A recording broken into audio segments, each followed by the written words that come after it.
Hello, welcome to Epistemic, episode number 13.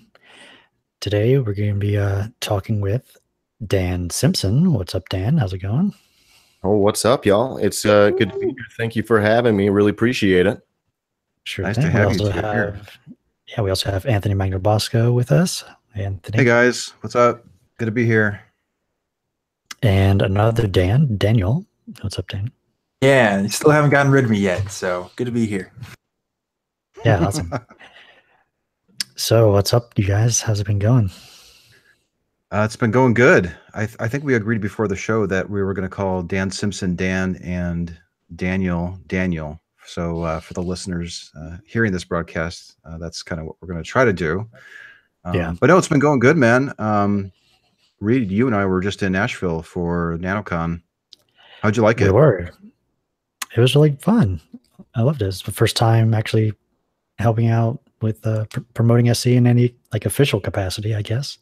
That's right. We had a table there. We had a monitor running videos. We had shirts and magnets and business cards, stickers, and probably 5 volunteers that agreed to just stand around the table and answer any questions that they had about SE, which was, oh, there we go. We got a picture of it.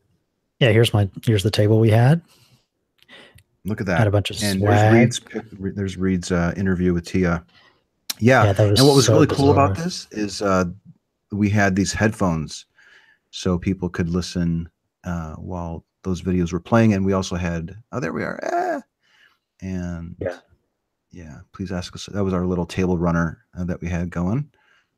Yeah, it's so funny watching people watch me. And then some people didn't realize I was there, and they would just kind of recognize me. Yeah, they're like, wait a second, you're that guy in the video, aren't you? Yeah, that was funny. And that was cool. And then somebody said, did she ever get back to him? And I said, well, why don't you just, you can ask him. He's right over there. I don't know if he came up to you or not. But yeah, it was neat. It was neat seeing people watch the videos, and we were giving out little bags and shirts and stuff. And what was cool is the response to SE was extremely positive. So many people, from attendees to speakers to influencers in atheism, were extremely talkative and supportive of SE. Yeah, tell them what happened at your second workshop. Oh yeah, so I gave 2 workshops. They were 50 minutes long. The first one went off. You were, I think, in the first one. It went good, but there just wasn't time for a question and answer session, I don't think. The second one, I was getting ready to start it. Oh no, it was interesting. I don't know. Did you see Matt walk into the first?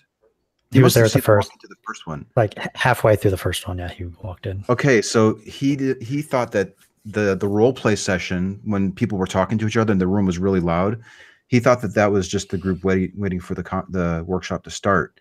He didn't realize that he was interrupting the workshop. So he apologized. He's like, I want to introduce you to the next workshop that you give. I'm like, oh, well, that's nice. You can certainly do that. So we finished the first one, and then before the second one started, Matt Dillahunty came in to introduce me. I didn't even ask for it, and he sat down and introduced himself and said that he's a big fan of Street Epistemology, and he thinks that it might be the best. I'm paraphrasing here, maybe quoting. I don't know. I didn't record it, but it was something along the lines of he thinks that Street Epistemology might very well be the best way to have a one-on-one conversation with somebody about a deeply held belief. And it was just such a great endorsement for Street Epistemology, and he said some wonderful words about myself too. And then so we had 2 great workshops. The feedback was awesome. Wow. Yeah, and then you guys had a little short talk together on a stage as well. That was good. Yeah, we did a 1-hour panel to talk about the different tactics. And what was kind of interesting about that, a little bit behind the scenes, is we learned about a week before that we were going to be sitting down doing a panel, and they kind of left it up to us to come up with the questions and the direction. And I was asking Matt, how are we doing this? Well, it wasn't really until the day before that I decided to come up with some questions, ran it by him. He's like, yeah, it looks good.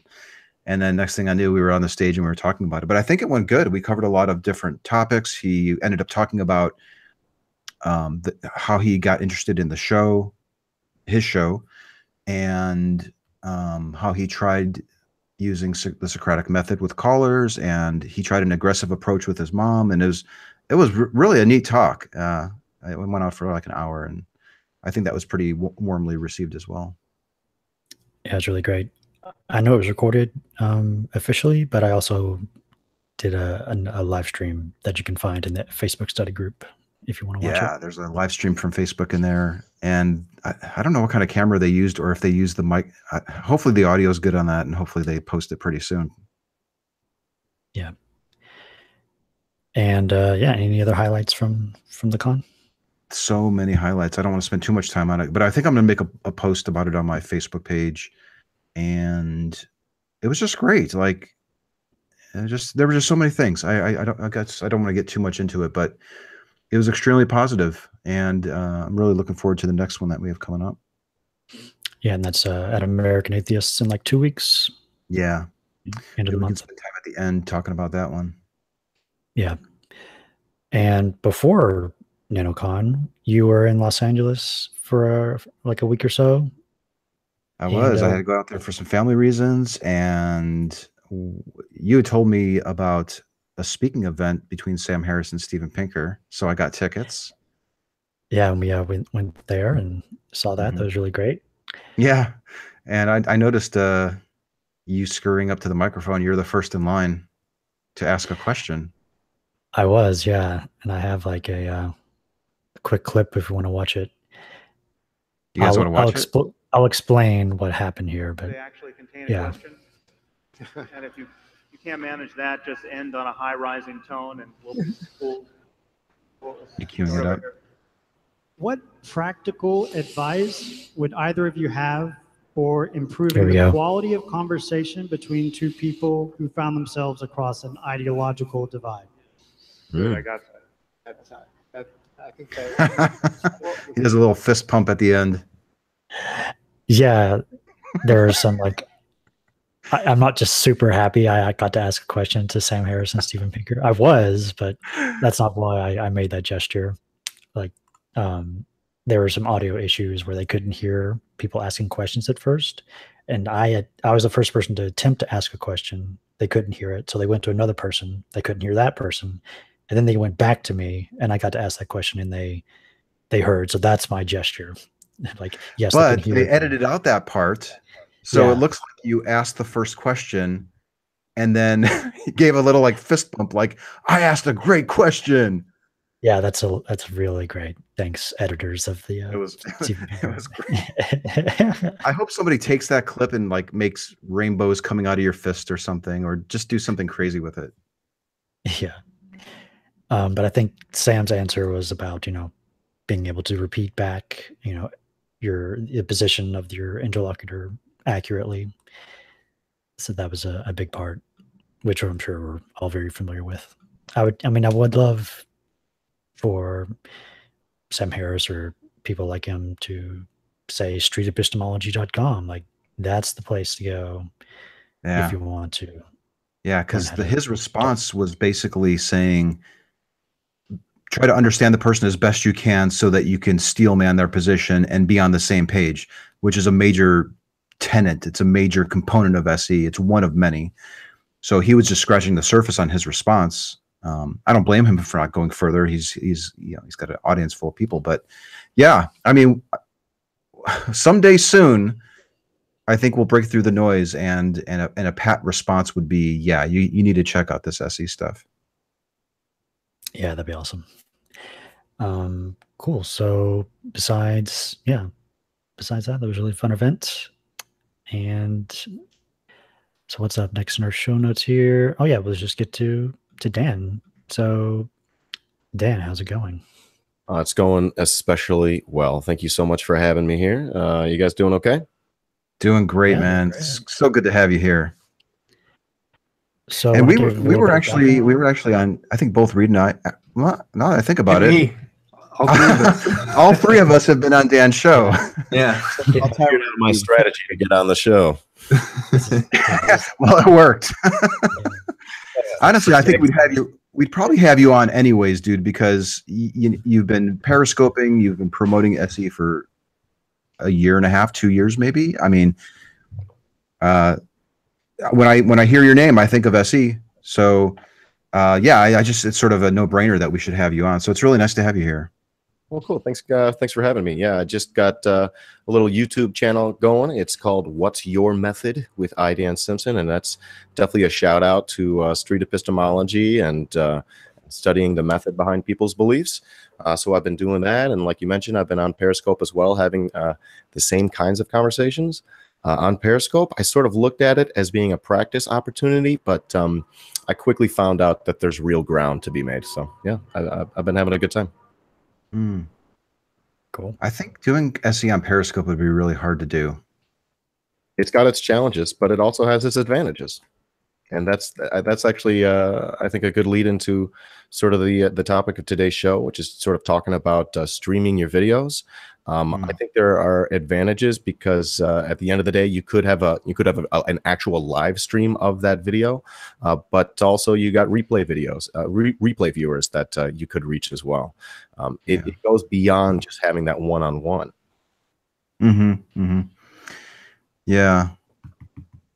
I was just thinking in terms of like the technical challenge that, I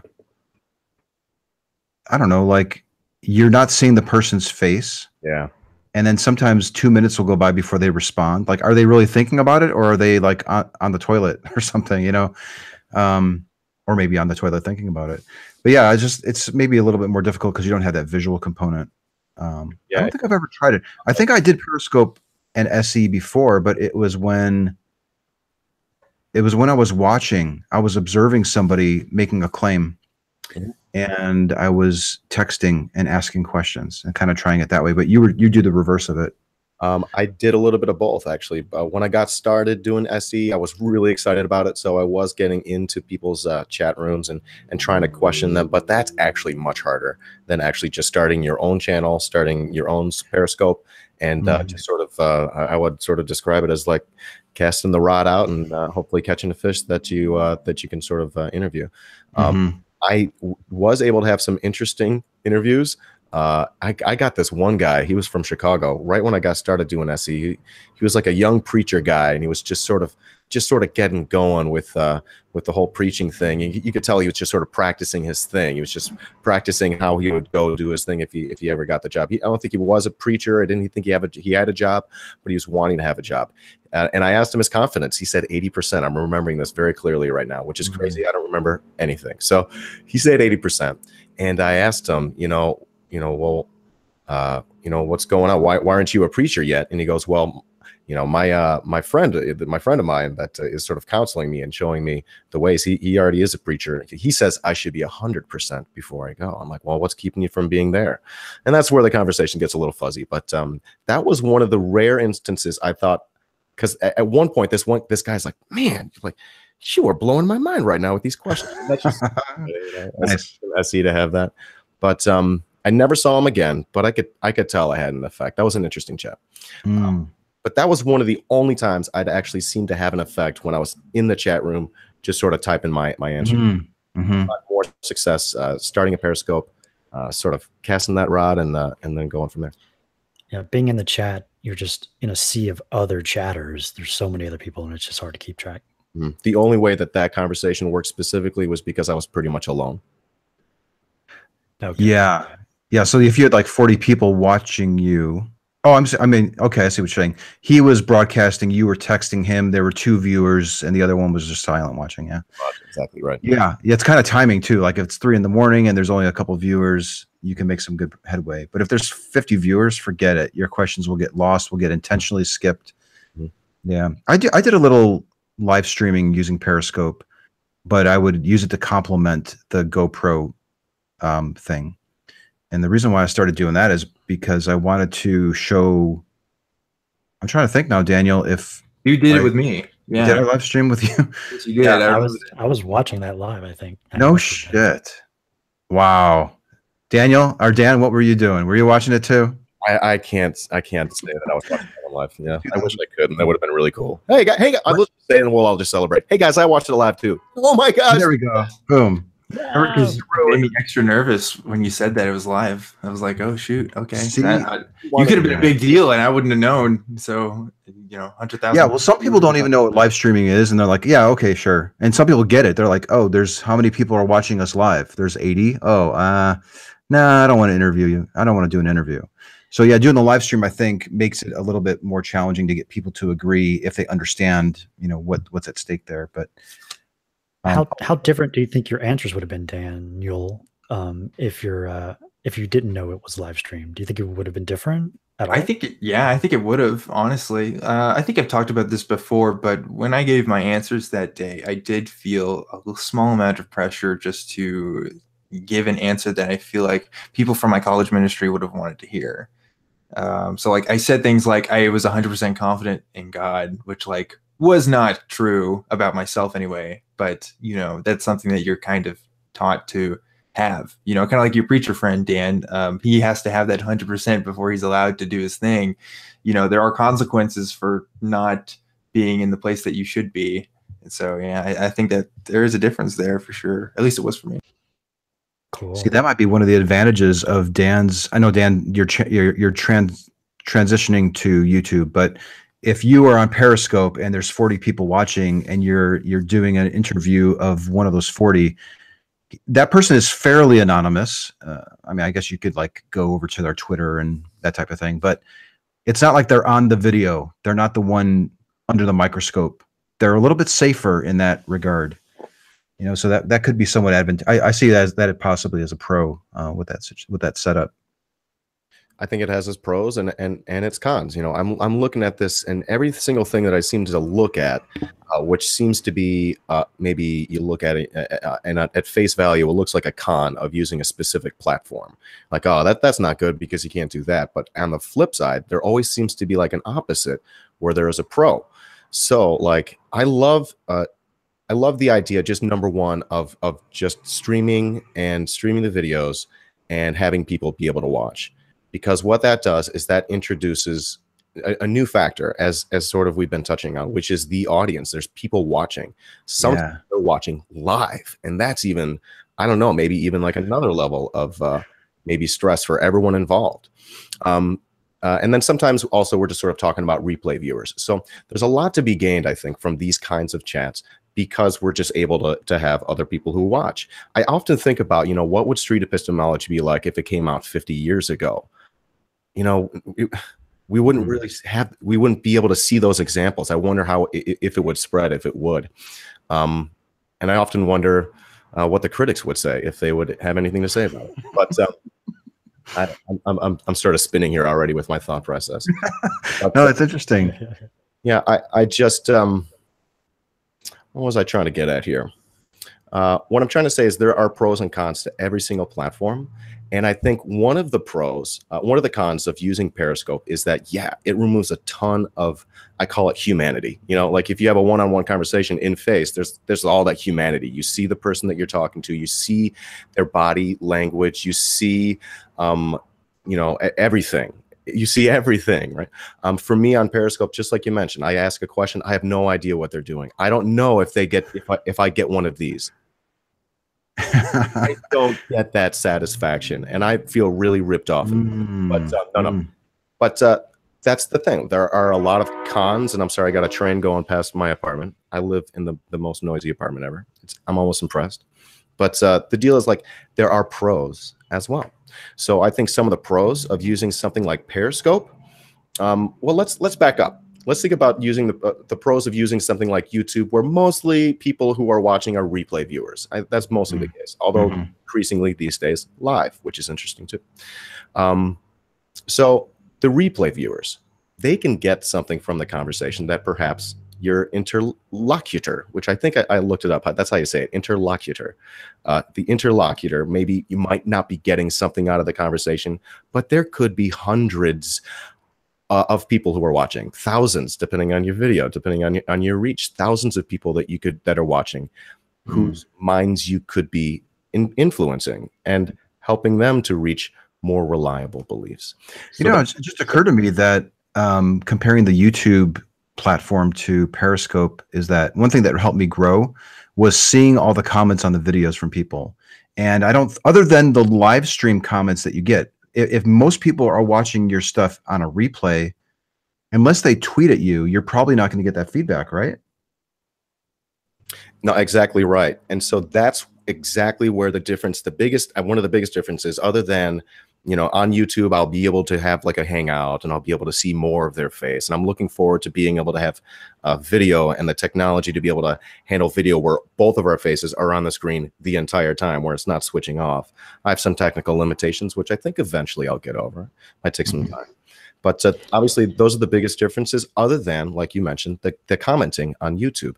You have to wait to see those comments. On Periscope, one of the biggest advantages, which is a disadvantage, is the audience.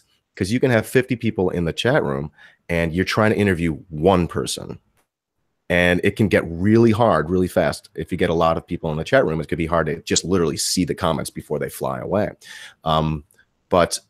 So that's one of the disadvantages. Another disadvantage of using Periscope is that the people who are watching, they're like trying to engage the person that you're interviewing, like, oh, that's stupid. And then they sort of, or they ask another question, like, and then the person sort of follows that question. So I do really try my best to tell my interlocutor, just ignore everything. The more it's hard to ignore a comment that says, look at how stupid that person is.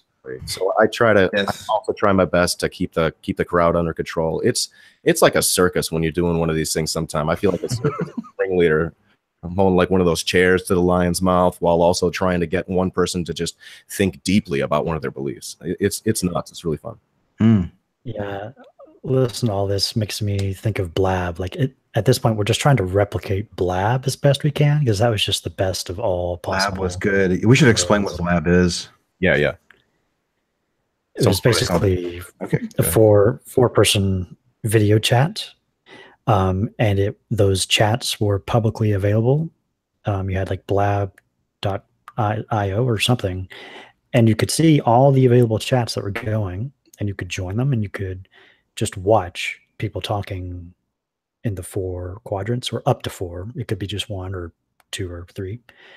And then there's also a sidebar chat that people can just chat while they're watching. So it's the best of all. And you can request to join the 4 people, to be one of the 4 talking on video. Right, yeah, you can invite yourself or ask for people to join. But yeah, what's neat about Blab is you can see the people that were in the Blab reading the comments and then getting distracted. They'd stop talking to you, Reid, and I'd start looking at the comments and actually talking about the person who's leaving comments who wasn't even in the video chat. Yeah. But I think we're getting there. I think YouTube is pretty much the second best thing now. Weren't you experimenting with something, Reid, with Instagram? And Facebook. And you too, Dan. Did you guys try something out? Yeah, both those platforms now hold the ability to do sort of what I was talking about, where both people are up on the screen simultaneously the whole time. Both platforms now have the ability to do that. And was there like a live chat as well going on? I think so, yeah. It was pretty impressive. But they both rolled it out pretty impressively. So if you don't mind, I'm just going to sort of reel us back a little bit, if you don't mind. So go ahead. One of the coolest things about these platforms, and all these platforms now are coming out with this, 2 more platforms just came out, I think, in the past 2 weeks or so. The Facebook and the Instagram. Very impressive as well. I really like the interface. It was cool. But so the cons are you can get a lot of people in the chat, and it can be distracting. If you are successfully able to get your interlocutor to focus on you, it can be actually amazing having the people in the chat. Because as I was getting started, I was really nervous, and I could watch back to my videos and see that, and I could smell it from a mile away how nervous I was to have these chats. But actually, there are other people who are interested in street epistemology apparently is how I say it now, where they were watching as well. And they sort of understood the questioning and the method, and so they were able, as if I was sort of drawing a blank, I got a ton of great questions that I just literally picked and stole from the chat, and I go, oh, you know what, this person's got a great question, what do you think about this? And that could actually help me to have more effective street epistemology conversations. I found that to be the case on a number of times, probably countless times if I were to look back. And it's still that way. As I'm still having these conversations, I'm still not perfect. I'm not like snappy in the moment, as in the moment as I want to be. But that's the cool part. Someone could be there and they could sort of have your back in that sense. Kind of like crowdsourced. That's cool. It's sort of crowdsourced SE. I've observed people who are familiar with SE. Like if I would watch a replay of one of my live streams, I think I noticed that there are more. They were, if somebody was behaving like they didn't understand SE, they would explain it to them as the conversation was happening. And I was completely oblivious to it. I was just having my dialogue and they were watching it, but they were cluing in the other person why I wasn't arguing with them or presenting them with facts. So it was neat to have somebody watch your back. It was really cool. And that reminds me, I had that a lot too. And in that way, I would be chatting with one person, someone else would come and, why aren't you talking to me? And I would have someone else go, oh, this is what Dan's doing. He's doing this and this. Oh, why is Dan doing this? Oh, he's not really doing that. He's actually doing this. Oh, okay. And sort of actually helped. Hell yeah. So pros and cons. Okay, so let me tell you, I think what the next thing that presents challenges if you're doing these types of videos. I'm sorry, I got a cop going past my window. When you're doing these types of videos where someone is forced to reply in a certain way, there will always be pros and cons. Face-to-face, I think, is ideal in a lot of ways. But for me, it wasn't ideal as I was learning the method, because I actually sort of felt like having a little bit of distance, a little bit of anonymity, a little bit of distance there sort of helped me to sort of just think about the method, and it wasn't as personal. So face-to-face is best. If you can get the cameras going, where you get them going, you can see both people at the same time. I think that's next best in that sense, where there's all that humanity. There's a lot to be gained from seeing each other the whole time. After that, sort of hangouts where it goes back and forth, and then after that, the next best is where one person's on camera and one person's replying. So when we get to that place where someone's typing their replies, there are some platforms where people can type as much as they like. And I think that has its pros and its cons, but I prefer when we have the IL, they're forced to be concise. So I think the two platforms that are best for that are Periscope, and that's probably the best one, and Twitter's the second best. Twitter's not as good these days because they increased the character limit, and there's all these threads, so people pretty much just write an entire blog. So yeah, that is kind of a con of real life. People can just keep going on and on and on and not be concise at all.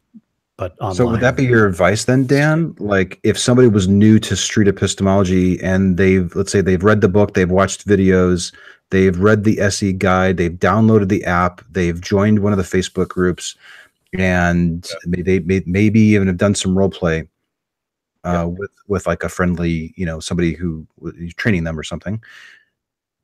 Starting off like on Periscope or some sort of live stream service is your advice? I liked Periscope, and again, one of the reasons that we haven't even touched on yet is the wide pool of potential people that you could talk to. And each platform has its advantages and disadvantages as well. Blab, when it was live, was arguably a better platform to have the kinds of conversations, but there weren't as many people on Blab. Yeah. You just have Darth Dawkins show up every time. And you're like, Darth, come on, man. So each platform has its differences. Periscope actually used to be better. I think when it came out, it actually used to be more popular. I could be mistaken about that, but that seemed to be the case. They have more competition now. I think you're right about that. So. YouTube, Facebook. Yeah. So where was I going with this? I always lose my train of thought. You guys, I get so excited about street epistemology. Well, I think we were talking about for somebody. Would you advise people who wanted to start doing this use something like Periscope, or did you already address that? I don't know. It depends, sort of how brave you are. Like I felt like it took some bravery for me to just sort of go out and do it, especially since I hadn't had a lot of practice time. I just wanted to go out and learn the method and one day be as good as Anthony. So I really liked Periscope because it allowed me to have a lot of different conversations. And I don't think there are few other platforms other than in real life, putting yourself in a place where there's lots of foot traffic. Like how else are you going to get that I don't know. Like I just got a lot of people to interview. I've probably done, I don't even know. I would struggle to count. I think at least 150 interviews in the past maybe year and a half, specifically through Periscope.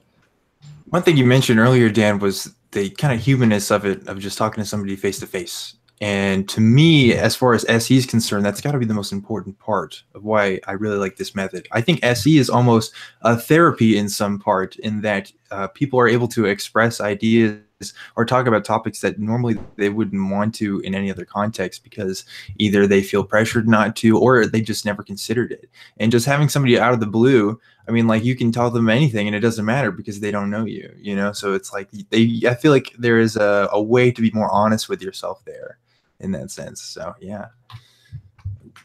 I think it's got its ups and downs, and I think it might even depend on the person. Some person might be more open if it's a little bit more anonymous. Some people might be more open if it's a little bit more personal, like Reid and Anthony's conversations. It sort of depends. But I loved how you touched on what I consider the healing potential of street epistemology. And I found that even on Periscope, it has that potential. I think we have lots of evidence. I specifically have lots of evidence that leads me to that conclusion.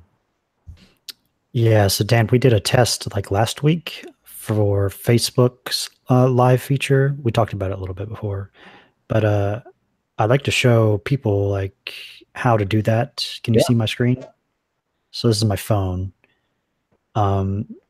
Basically, you go to like the chat with the Street Epistemology group, and you go to like write something, and then you choose live video, and there you go. Turn it sideways, preferably. And then you just hit choose a theme, and you can bring on a friend.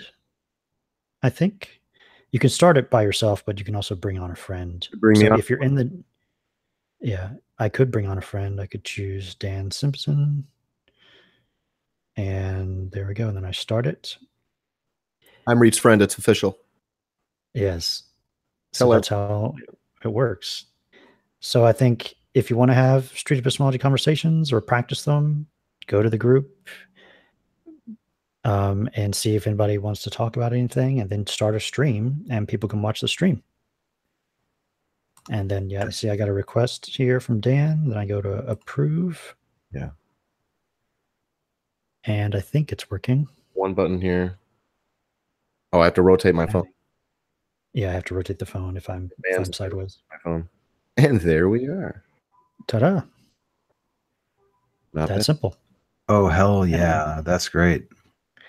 And then people will start watching. You can see in the top left. And okay, so is this only friends who are also part of the group who are seeing this? It's only people in the group that can see it. Oh. But you could change it so different sets of people can watch it. It could be live to everyone, or you can do it live to a specific group. Do you guys think that this kind of technology automatically limits the demographic of people that might participate in it? Maybe, yeah. Many platforms sort of can do that and will. I mean, at the end of the day, like, we're using technology, so people who can't afford the technology, they're limited, so we're not going to talk to them. Mm-hmm. I'm thinking age too. You know, somebody in their 40s, 50s, 60s might not be live streaming, or you know, you don't have to live stream, right? I mean, if you really care about the method and you really care about disabusing people of your beliefs, I mean, just even practicing without live streaming, I think, is good too. So, and actually, I think that brings up a really super important point. Because now we have, I think, more, I mean, obviously we have more and more examples of street epistemology that are available. You know, sort of started, I'm assuming, with Anthony, and it sort of grew from there. We got Doug, we have Reid here. I jumped on Periscope, and now we have like dozens of others. Oh yeah, there's a lot. Placing Pebbles in England. We have Linda Mako in Finland. Raul Cardona from Street Knowledge. There's another guy, I just saw his video.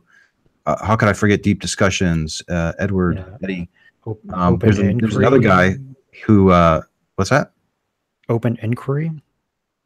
I forgot. Open Inquiry. Yeah, Open Inquiry. Oh, who else? There's this new guy. He's just about to start. He's been recording some videos. I think he took your advice, Reid, like just to do a few and then start uploading when he has a good library. And I think in the next few days we'll start seeing some even more, even more new contenders enter the fray. Right. Love it. So, but I'm thinking about this. But how many do we have, like, a count of how many street epistemologists we have sort of signed up for the 10,000 street epistemologist goal? Like, where are we now? Oh, well, okay. So if you're thinking just only on the Street Epistemology website, where you can go to the list of 10,000 and you have to create an account and then tick a box to have your name appear on the list, there's probably only 300 or 400 people. I mean, it's minuscule. But if you were to look at the Facebook study group, which is the oldest and most populated Facebook group, I think we're probably closing in on 5,000 people there. So we think about that, and then we compare that number to how many people are live streaming. And then I think maybe we quickly realize that probably the majority of street epistemology conversations are happening off camera. And I think without a doubt, realization to have, because I think also beginning SE-ists, I think they could maybe even be a little bit scared of the method. Like, oh my gosh, how do you do this? How can someone be so effective? I mean, for me, I had conversations with family members and friends where it completely obliterated our relationship. And then I go and I pull up an Anthony Magnabosco video, and like by the end of the video, I'm like crying, and I'm like laughing and crying at the same time. I'm like, how does this man do this? I was so impressed, like blown away, right?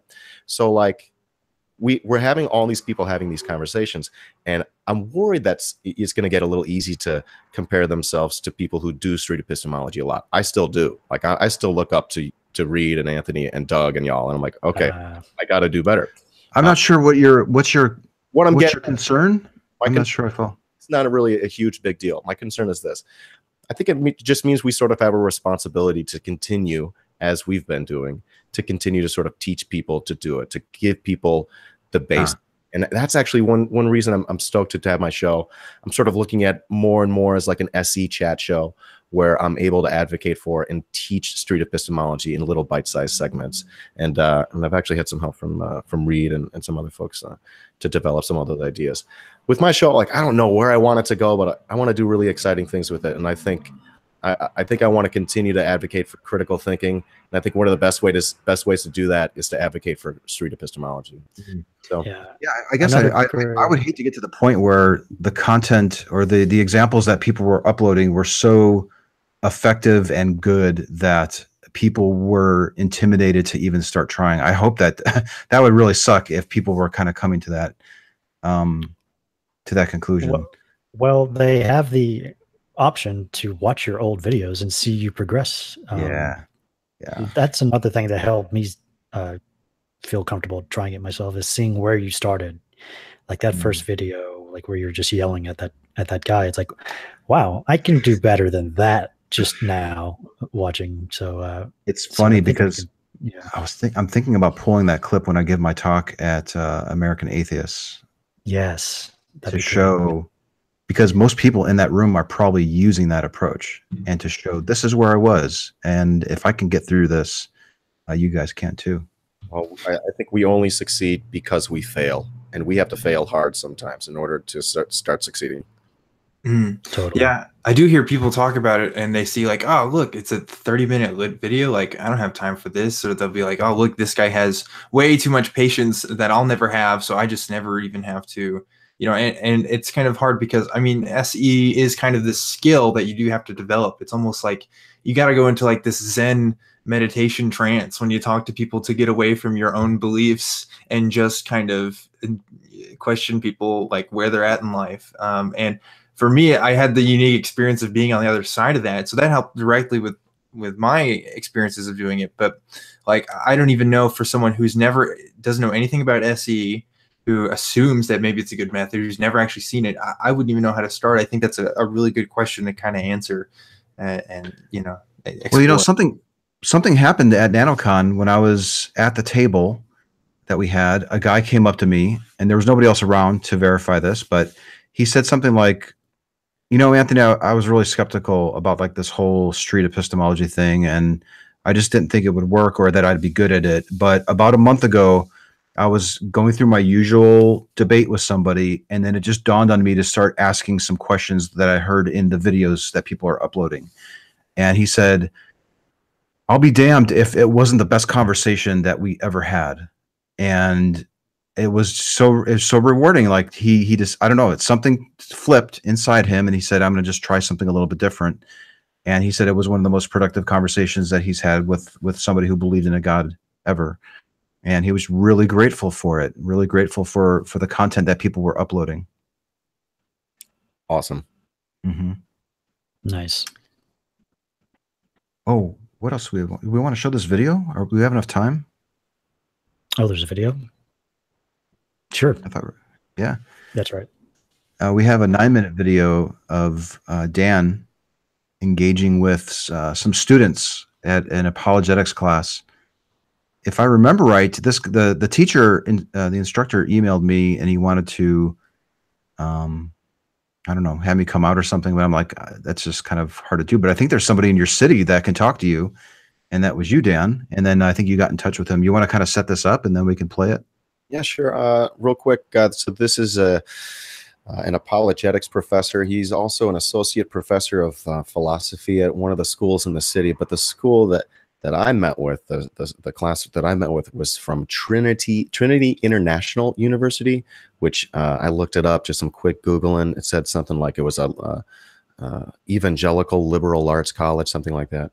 And he said it was for an apologetics class. And in his email, I think he asked you to come and do a presentation on quote unquote why atheism is more reasonable, which is not exactly the chat that I wanted to have. That's not how I talk. But I took the invitation. It quickly we found out that I wasn't going to be able to go out there and meet them at that time. But he still wanted to have the conversation, and we arranged sort of a video chat. So we did a hangout.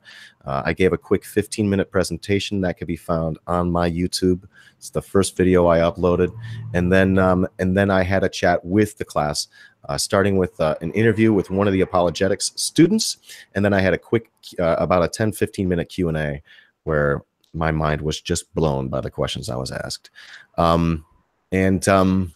Yeah, so the interview we're about to watch is with a young man. His name is Lucas, a nice young guy. We talk about his belief in God. Sorry about that sound effect. We talk about his belief in God, and we talk about his reasoning behind it. And I find this to be one of my less effective chats.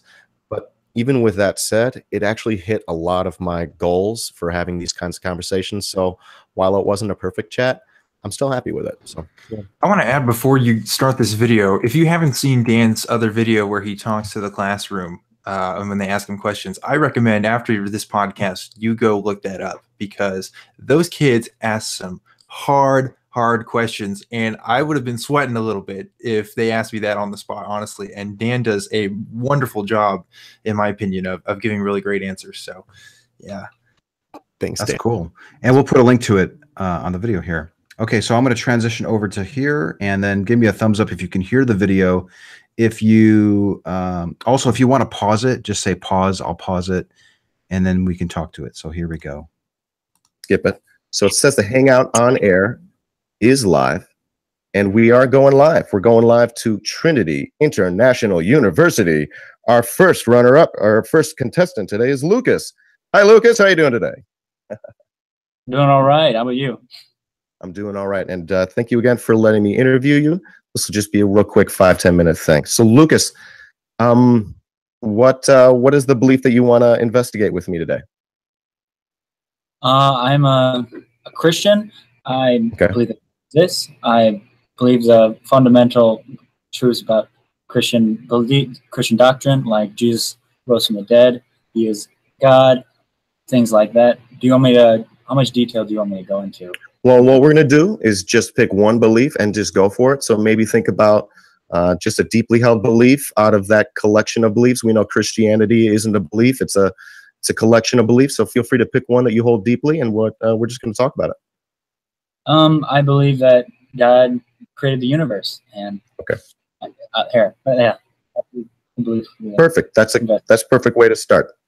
All right. So I'm trying to figure out which way, how to do the chat thing. So what we're saying here is you believe God exists and God created the universe. That's going to be, let me ask a little bit more, if we could define this belief a little bit. What we do is we define.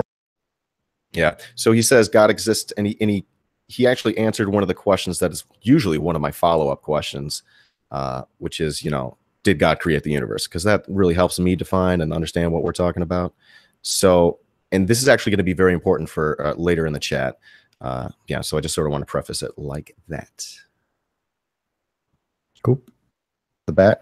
Does your God also, do you believe God also intervenes in daily life? Yeah. Okay. So is one could remain agnostic, I guess, but okay. So you believe in God. Your God created the universe, and your God intervenes in daily life.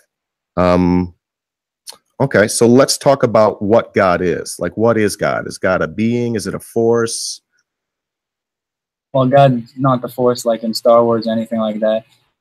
Typically, I would define him as like an eternally existing being. What the nature of that being is, you can't really place judgment on it based solely because our own finite nature can't even understand an infinite nature like an eternal being like God. And I believe that God is a necessary being as an eternal being. Okay, so you believe in God, God created the universe, God intervenes, and God is an eternally existing being. What is an eternally existing being? Let's define that real quick, and I think we might be able to move on. An existing being? Eternally existing being. Oh, okay. Eternally existing being. Basically, that's he is timeless, which means he has no beginning and no end, which I see as some form of eternal thing must exist, and I say the most probable explanation for that is an eternal being that we call God. Okay, and let's go ahead and try. What we're going to do is assign a certainty to it. You guys think if you want, we could pause. I often find that the definition phase of talking to people about their belief in God is really interesting. Like, how do you define it? And I think what happens really quickly is you start getting like characteristics instead of like the actual definition of what it is. You know what I'm saying? It's sort of hard for me to describe because I think it's because it's possible we're talking about something imaginary. So that's the whole thing, isn't it? Yeah. Yeah, I feel you there. I feel like someone, so obviously this person is in an apologetics class, so he's probably a little more well-read on specific topics like this, you know, at least philosophically speaking. But I notice when you talk to just the average person when they do it, they usually give a much simpler, more succinct explanation, and that's almost as equally valid to investigate, right? But almost when you give the more complex explanation, it's kind of more hard to dig into which part you want to go after, you know? Okay. I just wanted to throw that in there. It's something I've been exploring, like how do we go about the definition phase? I don't know. I'm going to keep thinking about it. The key phrase, it's a 0 to 100 scale. Yeah, just the one thing I would point out is that he said the most probable explanation. So that's something I would definitely work to explore. I don't remember what you did after this, but this is good so far. Where 0 is all doubt and no confidence that this belief is a true belief, and 100% is all confidence and no doubt that this belief is a true belief. Where would you put yourself on that scale, Lucas? If you want to, we could use it. If not, we don't have to.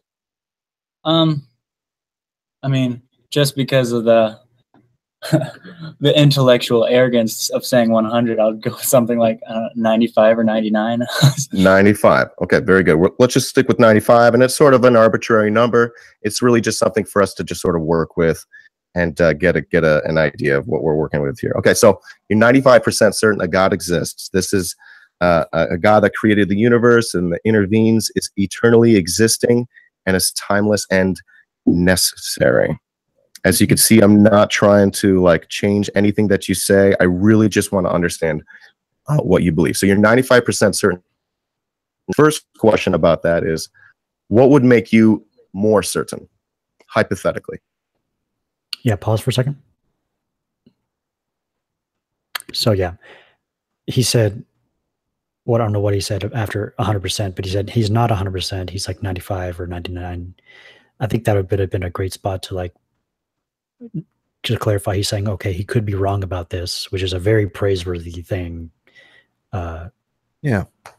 To tell him. So that could also help build some trust and rapport, like praising people being open to, but basically modeling doxastic openness, you know? So that would be great. So like I could have said something like, wow, like, okay, so it seems as though you reserve a little bit of doubt. It seems as though, you know, you're open to possibly being wrong. I really respect that. Let's keep going. Yeah. Yeah. Yeah. There was an opening there. I liked how he said something like it would have been intellectual arrogance. He said that himself. I like that. What do you guys think about the people in the background? They look completely disinterested, and the whole time I thought that they... Yeah. One looks like she's falling asleep, and the other one just 1,000-mile stare. It's interesting. It might be concentrated on the conversations. I don't know, because maybe I kind of make faces like that sometimes. So I don't know. What was that? I missed it. It like cut out for a second. Oh, I'm sorry. So the question is, what would make you, hypothetically, what would make you more certain that that belief is a true belief? Well, one, obviously, I guess the ultimate confirmation is exactly what you said would be after you die, what happens. Another would various forms of supernatural event. I personally haven't had any biblical vision or anything like that in my life, but yeah, something like that as well would be more than convincing for me. Okay, so I think we're sort of in agreement, and that's really nice. I like to find areas where I agree with people. So it's important to find common ground, right? So you're saying, you know, if you saw life after death, that your confidence would shoot up. Do you think it would shoot up to 100%? Definitely. Like, yeah, just like about as certain as you are that you exist, right? Yeah. That's sort of like how I like to define like 100%. Like, I can't be more sure than that, right? I exist. Okay, cool. So Lucas, you're 95% certain a God, that your belief is a true belief in a God, which is an eternally existing being. It created the universe, it intervenes. Okay, so what, if you can think of maybe sort of a pie chart. I just like to think of food things. So a pie chart of your biggest reasons that you think this belief is a true belief. What would you say is your number one reason, your biggest slice of pie? My number one reason would be, I guess I could cite the cosmological argument, but basically, okay. I don't believe there can be infinite temporal regress. So, and I believe that there must be some kind of eternally existing thing. And when try to apply matter to that, the very laws of nature break down on that theory. So if it can't be natural, then what is it? Some kind of supernatural, I guess. That's a quick version of So if I can paraphrase, and I really do want you to correct me if you think I'm mistaken here. You're 95% certain that this belief is true because your number one reason is that you believe that, you know, we can't have infinite regress. Mm-hmm. Okay. So if you found out hypothetically that we can have infinite regress, what would that do to your confidence? Well, I can't even conceive of what that looks like. I know, right? What would that do to my confidence? Yeah. If you were convinced, if like one day you woke up and you're like, wow, I really thought about this a lot yesterday, and I guess I am really convinced that at least it's possible that there can be infinite regress, what would it do to your confidence? Pause. Yeah. Maybe. Yeah, I like the question, but maybe phrasing it like, what if you learn something to your satisfaction? Maybe it's not just like you just thought about it, like, or you just came to the conclusion, like trying to maybe model a more reliable way of coming to knowledge. Like it has to be external to yourself most of the time, especially for something like this. It's, you know, so yeah, I agree with that as well. Those are my thoughts. Okay.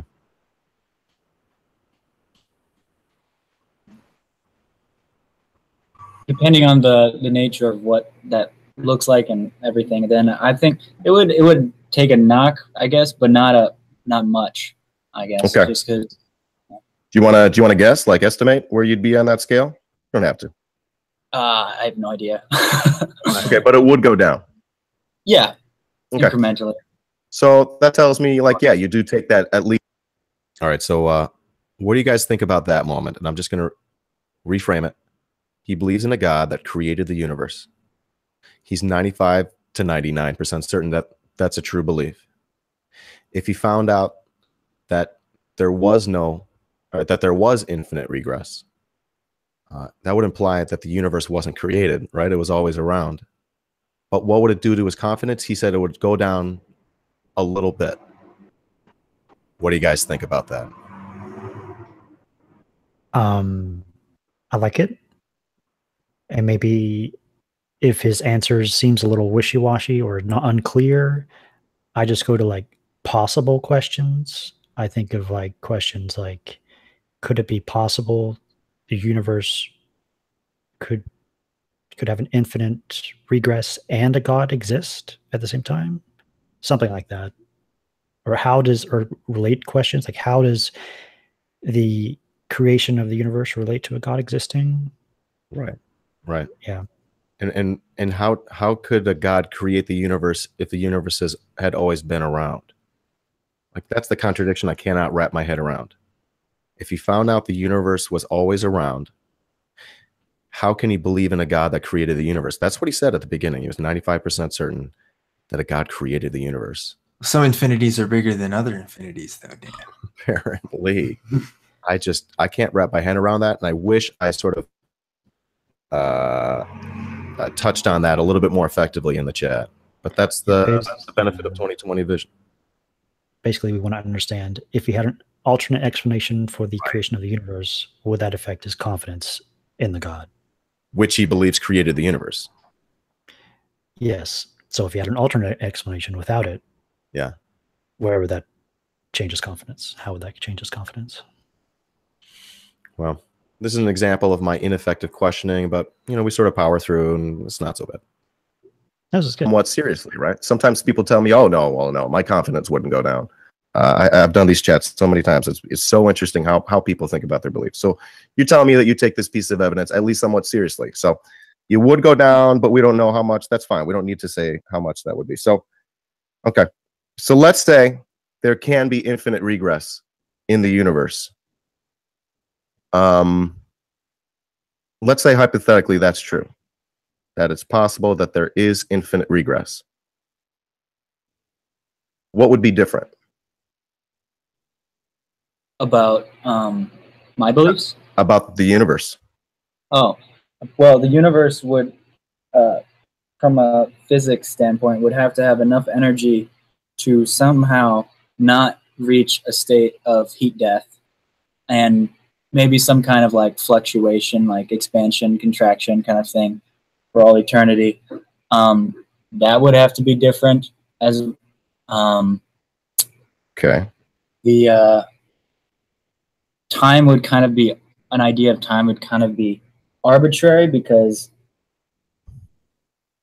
how an eternally existing universe would have every situation, every physical situation that ever could possibly exist has existed in the past at some point in time. Does that make sense? That sounds sort of pretty intense, right? Yeah, and so those are two implications of the universe being eternal, or having an infinite regress, I guess. Okay. So let's say that was the case. Mm-hmm. Let's say that it is possible that there's infinite regress. Let's say that there is infinite regress and it's happening. And just like you said, every possible thing that could happen is happening. And I think you said sort of simultaneously, and I was sort of poetic the way you put it, right? So my question is, if that were the case, how would you determine that for yourself? How would I determine that or know that? Yeah, how would you go? How would you like go like, oh, that's how it's actually happening? Well, a number of things would have to happen. Okay. You would have to get past the block of there not being enough energy or matter to sustain that, and they would also have to, I guess philosophically, it'd be really tough to even comprehend what that means or to even approach. That girl in the background is hilarious. She's hating it. Yeah, and the kid on the far left too. And when you said that's pretty intense, I feel like that's not what you wanted to say. I felt like you wanted to say that sounds like sci-fi. I didn't know what to say. Going right. What I It was funny watching your reaction, Dan, as that was playing out. I have to say, I didn't know what to say. But I wanted to be encouraging, you know. So I'm like, okay, that's interesting. I think I called it poetic. You did, yeah. Was there more to it, or you want to end there? Keep going. Yeah. Having that kind of knowledge, so okay. I can't even imagine what that looks like. You can't imagine what it would be like for there to be infinite regress. Just because everyone lives as a beginning, has an end, and everything they do exists in some form of space and time. So I'm in a place talking to you, and there's a time that this video began and a time this will end. And having a situation where there's no beginnings or ends has very strange implications on my psyche, okay. I guess. Yeah, so I know that's pretty trippy, and I totally agree. So you're saying, infinite regress would be sort of like having no beginning and ends. Is that what we're? How does the truth value of a proposition relate to his psyche? His feeling, his psyche, how it affects his psyche? Yeah. Yeah. Anyway. Yeah. There was definitely a more effective line of questioning that I could have used. I think if you guys want to chime in here, maybe the best question I could have asked is, because I'm trying to determine, well, what's the difference between a universe with or without? And I think that's the question I should have asked. Let's say we have two hypothetical universes, one with infinite regress, one without infinite regress. How could you and I tell the difference between the two? And of course, his answer is, well, I don't know. And because that's my answer, and he doesn't really understand the physics either. He's just repeating it. So that's the more effective question I should have asked. What do you guys think? How could I have gone about this? And we could end the interview because it pretty much just sort of ends pretty much right there. Like, well, how could you know?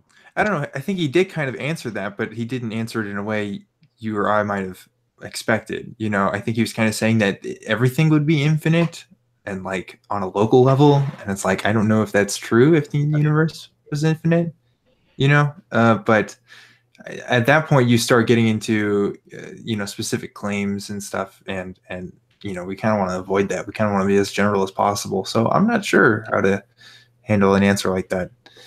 What do you guys one thing that I noticed with this fellow and just apologists in general, it seems, is that they put forward reasons to justify their God belief. And the reasons they put forward are these extremely difficult questions that we don't know the answers to.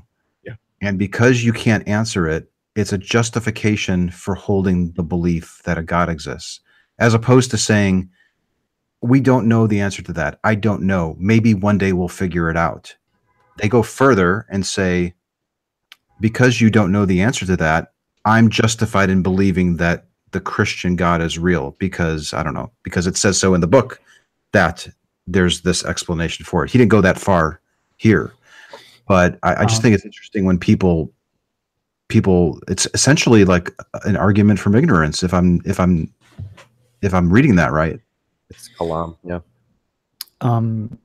So basically, the explanation, like God acts as an explanation for the creation of the universe for him.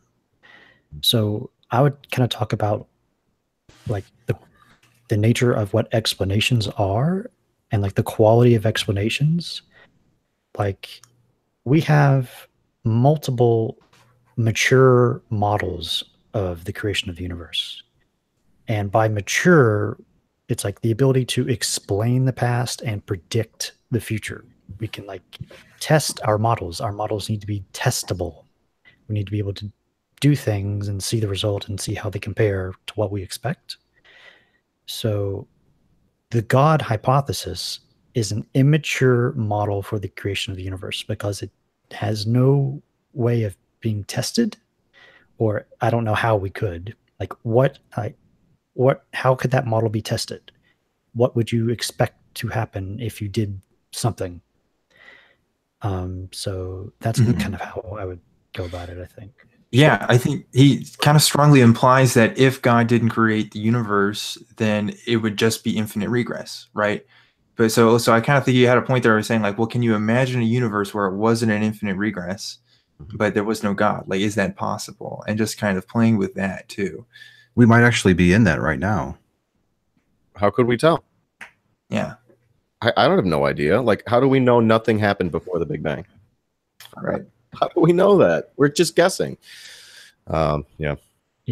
What's important is how we know, not just because it's given as a why, as an explanation. We care about how more than why. I found myself wondering after watching this the first time, what's the objective when you go to an apologetics class to teach? Here are the provable things that justify our belief, or here's lots of very difficult questions that humans are struggling to understand. So you put these forward first to stump your questioner, because he won't be able to answer it. She'll get stuck. And this is your best defense against your belief, is to stymie a person with difficulty. And it strikes me as disingenuous to put that forward as your best argument. Why would a person who believes in Jesus put forward infinite regress as a justification for believing that their God is real? I mean, wouldn't you have to be taught that? Like, I would love to be a fly on the wall in these apologetics classes on the very first day. Like, actually go through it and see what's being taught, and how are people getting put into this mindset that this is our best foot forward. This is our best defense of this belief. I think this is our next fundraiser. Get Anthony to take an apologetics class. I'm too old for that. Anthony, yeah, I was going to say, you need to come to the apologetics club I go to every Tuesday night. I see the presentations. Dan's on it already. I don't need to do it. I'll just rely on Dan. I've become that guy that will raise questions at the end, and then like there starts to have a dialogue there, and that's kind of interesting. It's like, oh, we got to wait till later. We'll do it afterwards. See, I'm proposing somebody going in and just being a quiet kid in the corner, just watching, taking notes, and trying not to influence anything, and just seeing what is happening. What are the dynamics? How are people deferring to authority? What happens if somebody asks a really good question? Are they told to think about it and pray on it and look in the Bible and come back next week? And is it addressed? Now, I will say, well, I'll tell you from my experience, they are very good at answering questions to the extent that I've been there. They are kind of long answers sometimes, and I think they do kind of obfuscate points. But there's certain premises that you also have to accept with some of the answers sometimes, right?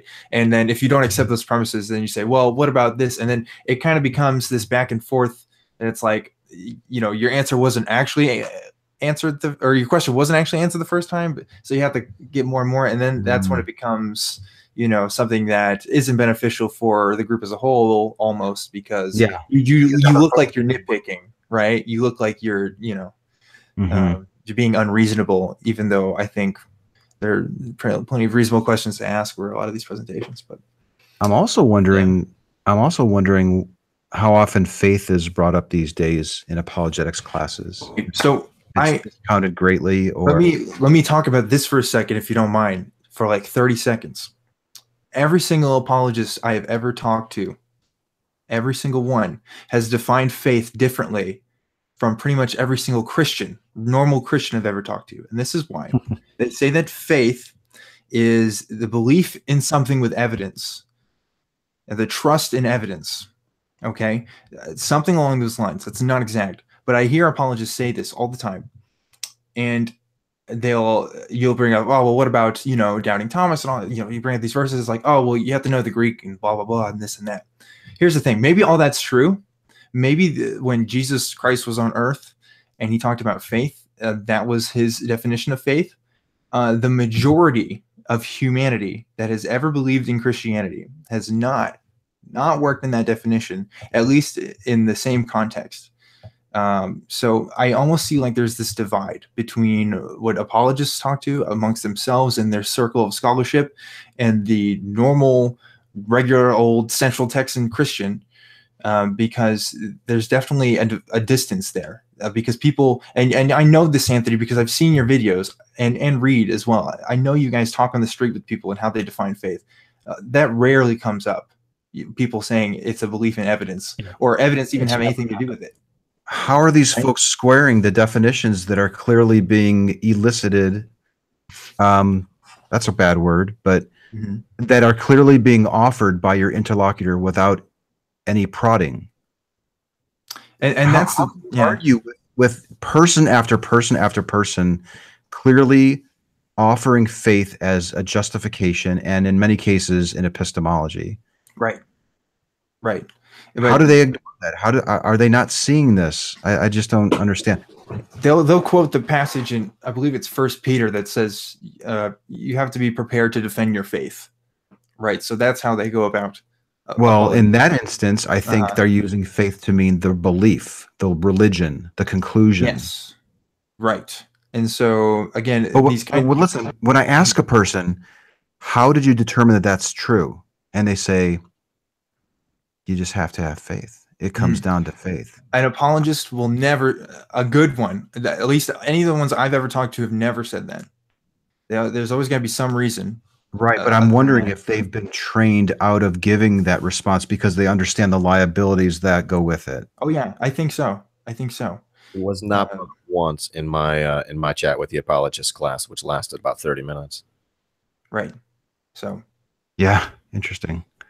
So being the fly on the wall, it'd be really cool to see a green, student in an apologetics class. They go around the room and somebody says faith, how that gets addressed, how that gets removed from the lexicon or removed from the defense in some way. Is it just through education? And are they truly correcting the person? No, you're really using it wrong. We don't use it that way. That's wrong. Or is it? It's really problematic if you say that you're using faith. If you say that faith is a component of this belief, we really want to try to get you away from that because we understand the weakness in it. Yeah. And I've never actually seen that happen, but I would love to see that. And what's also interesting is to see, because I know theologians and apologists have redefined faith this way, but I can quote, Martin Luther, right, who have said like faith and reason are opposites, and he called reason a whore. You know what I mean? And he's not the only thinker that thinks that way, but you can look at a body of Christian works or philosophy that don't necessarily abide by the same principles, right? I'm trying to think. Soren Kierkegaard, it talks about the leap of faith metaphor in his works. So this idea that there's this consensus on the definition of faith is just simply not true. And as a person who grew up in Christianity and who was taught what this idea of faith was, I never encountered that either. So I don't know. Maybe I've been lied to and I'm wrong. It could be. Maybe all these other people are wrong. It could be. But what's the probability here? What's the likelihood? So I just think this is reminding me of the disingenuousness with which some of the SEs are receiving criticism right now. We're being told by people who are criticizing us, who are calling SE manipulative and whatnot, that faith isn't an epistemology. And I just have to keep pointing back. I'm like, well, can you please tell that to the people that I interview who offer up faith as their main reason for believing? Like, why are you telling me this? Are you mad at me for uncovering this? Yeah. I understand your anger. Like the criticism. Well, let's be clear. Just to be clear, you said reason, and I think there's a difference between a reason and a method. So somebody possibly could use faith as a reason and define faith to mean evidence or something like that. Right. And it possibly be justifiable. But yeah, instead of people who use it as a reason, people who say it's what I use it. Yes, right. And we have to be careful as practitioners of SE not to try to intentionally or not confuse a person into thinking that they're using it as a method, because we don't want to be accused of saying, I don't know, tricking a person to make them think that they're using it as a method. We want that to just sort of be revealed through the course of a conversation, which is why I think it's important to ask a person to define that word. Can you provide an example where faith is how you, I guess I'm going to say the word use, how you use faith on a daily basis? Do you use faith for things other than this God belief? Or is it a component to something that you believe besides just this God? So I think we need to be a little more sensitive to the potential confusion there. And this has happened to me twice now, where one, there was that person who wrote that article about me and Anthony, who claimed that Anthony made this definition of faith, which wasn't true. It was me, right? That you talked to me and asked what my definition was. And somebody in this apologetics group that I go to recently did the same thing. He actually watched my video and said, well, it's interesting that he defined faith that way. You know, I wouldn't have defined faith that way. And I was like, no. He meaning you or me? You. He said the same thing that the other guy thought. I wrote down your definition. Right. And I corrected him. I said, no, look, this is my video, dude. I'm telling you, go watch that again. He didn't say that. That was me. You know, that was my definition. So yeah, I don't know. Yeah. So for people listening and watching that conducts street epistemology, when somebody mentions faith, ask them for their definition and ask them to provide some examples of when that is employed. You could say something like, how does faith give you confidence? Even using the word how might be somewhat trying to slip in methodology. I don't know. Do you have any thoughts, Reid? Yeah, it's hard. It's hard to avoid. What was the question? We were kind of talking about how to be careful. So how to be careful that you're not foisting onto somebody a definition or a use of a word like faith. They might not be using it that way. We just don't mention the word until they say it. We don't say this. Okay, so are you using faith? We don't ask that question, and we don't define faith for them. We always ask. We always let them explain how they came to the belief, what their reasons are. Yeah, and if faith is that reason, we ask them to define it. So I don't see the problem. Yeah, usually it comes up. You say, so if a Muslim used their holy book and to conclude that this is true, and it seems like you have your holy book that this is true, how can a neutral observer tell the difference? And that might be when they say, well, that's where the faith comes in. You're using the faith to discern the difference between the two books. That's what makes my book more believable. That's how I know. I think that's what they're saying. And it could be. I'm sorry to interrupt. I'm terrible here. Maybe the best way is just to model, is just to sort of mirror what the interlocutor says. So if they say, well, that's where faith comes in, you could say, well, in what way does faith come in, or how does faith come in? If you don't want to say how, you could say in what way. Yeah, or the easy, hey, correct me if I'm mistaken here. I'm going to repeat back what I think you're saying.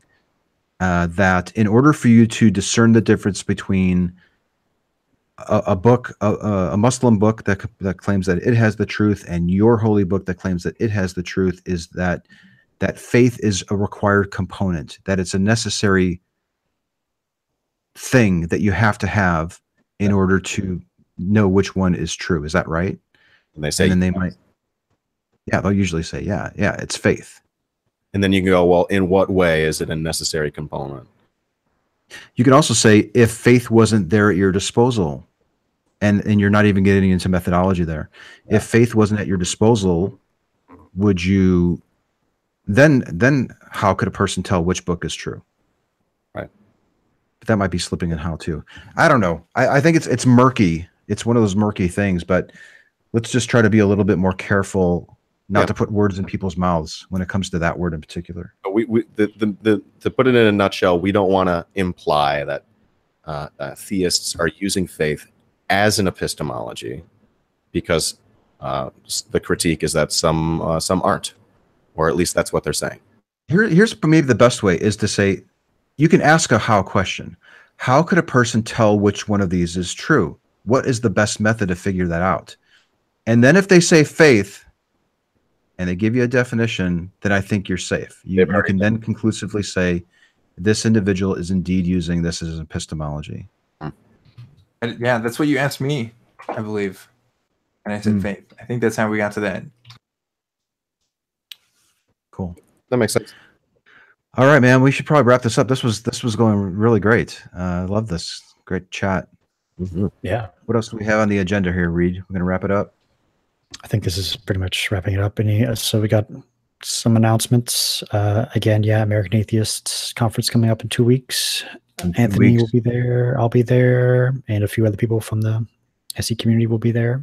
So feel free to come on out if you're. We have a lot of people going. Daniel's going to be there. Reid will be there. Dan Simpson is not going to be there. Boo. But I think people from Atheist Experience will be there. They'll be live broadcasting. There's a shitload of people going. I thought I would give people a heads up on the title of my talk. Does anyone care to know what that's going to be? Tell us. Sure. I'm going out on a ledge here with this one.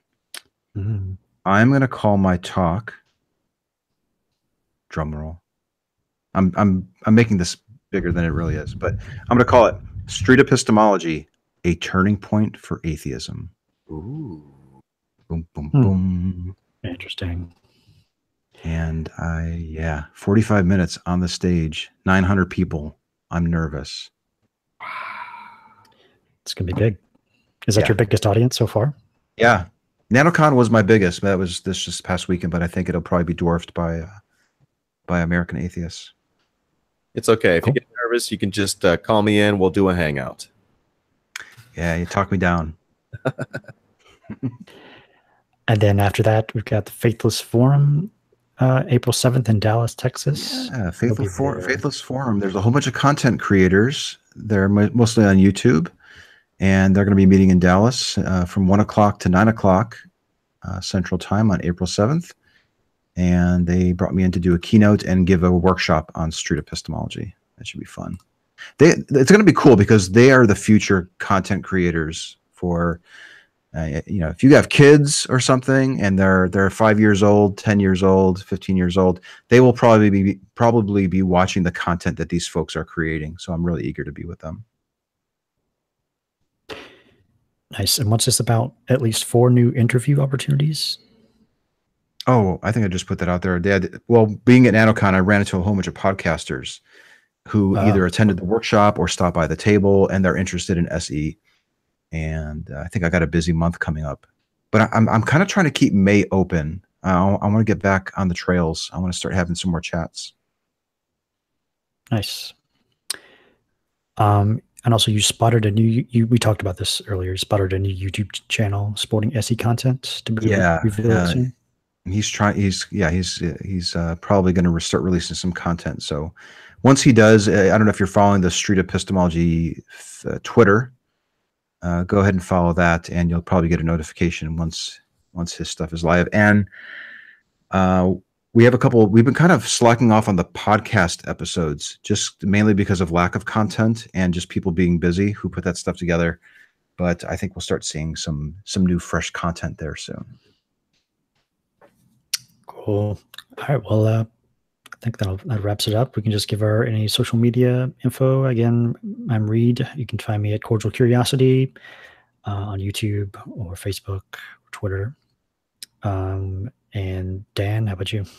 I am Objectively Dan at Objectively Dan on Twitter. You can find my YouTube, The Man, Dan. And if you're nice and you DM me on Twitter, I might add you on Facebook. Cool. Anthony? I didn't know that you could have a comma in your YouTube. Yeah, I know. Fancy, that's interesting. Yeah, go to my YouTube channel this time. This will be good. Magnabosco 210.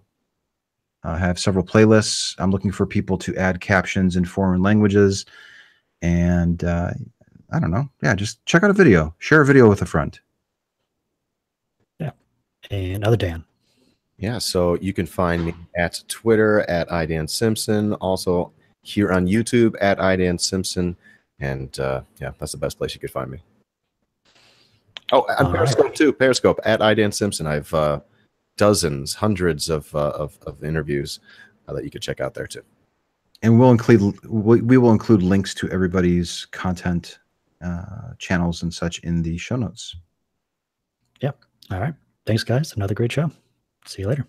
Thank you.